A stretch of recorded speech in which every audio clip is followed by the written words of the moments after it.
last time they see me, I promise. Okay. Got it. All right. Okay. So I was trying to come up with something to write for my sister, and I was having a really hard time. And everybody that I talked to was basically saying, you got to write about your twinship. And I couldn't get around it, so I'm doing it. So here we go.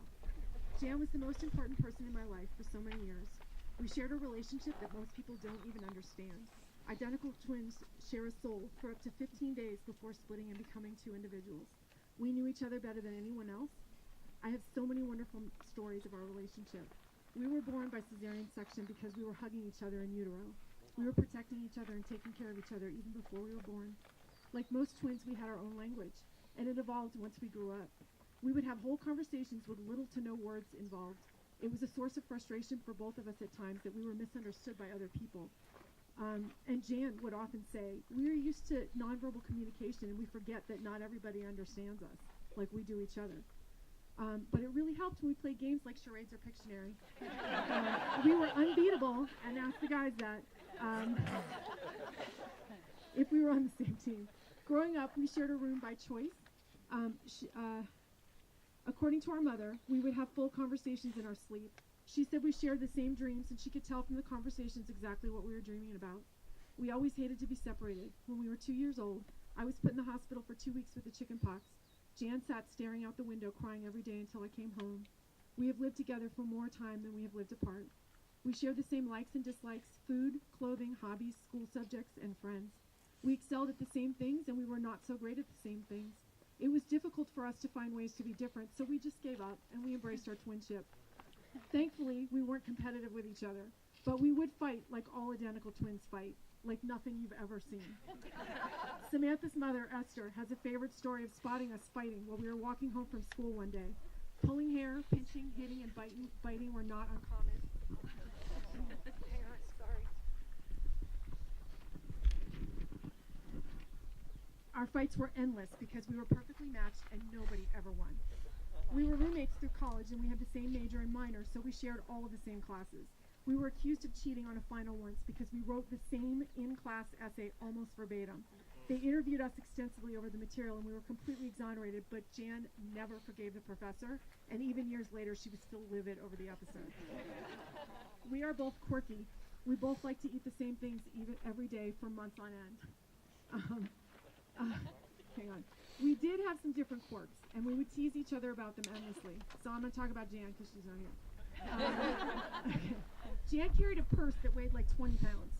I always thought of it as her Mary Poppins bag because she had everything in there, even garbage. If she couldn't find a garbage can, she would throw stuff back in her purse.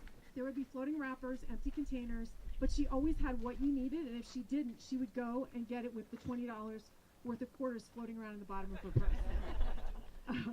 I used to tell her that purses aren't self-cleaning, and her occasional shoulder pain was probably due to the weight of her purse. She would just laugh. She always had the ability to laugh at herself. There were some differences between us.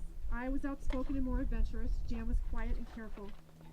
I definitely got into more trouble growing up, and when she got into trouble, it was usually with me and because of something I suggested.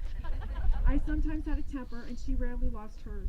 I was sometimes more cynical, and Jan was a bright-eyed optimist. People like to label twins the good twin and the bad twin. If those labels need to be applied, I was the bad twin, and she was the good twin. But we loved each other, and those subtle differences were good. I'd get angry for her, and she could calm me down. She would rein me in if I got too wild, and I could get her to take some risks. We shared our lives together. We raised our kids together. We shopped together. We talked on the phone multiple times a day. We felt the most comfortable when we were together. Okay. All right. This I got to do off the top. Okay. So the morning Jan passed, I was with her in the hospital, and I was sleeping next to her, and I woke up with a start, and I knew she was going to go. And so I laid down with her, and I hugged her, and she opened her eyes right before she passed, and she had a calm look on her face, and it was very peaceful. And I believe she waited until we were alone, and she went in a way that would take care of me. She knew this was going to mess me up, and she knew I would need to be strong for the kids. She knew that it was important to let everyone know that she was okay to go, and she did, okay? And she chose the one person she could have a whole conversation with without words. And then after that happened, there was a little part of me that smiled, and it was right after, because I was like laughing, and I said to myself, this is like a scene from a movie, because it was kind of crazy that this all happened. And I said, Jan would say after watching that, oh, that's so sweet, just as I would say, this is just over the top stupid. I'm so very grateful to the experience of being an identical twin. I'm so lucky to have her as my own. Since she has been gone, I've been obviously sad and very lonely for her physical being, but I still feel her presence. Like she's not gone, she's just somewhere else. I don't know, maybe it's the shared soul thing, but I feel her. So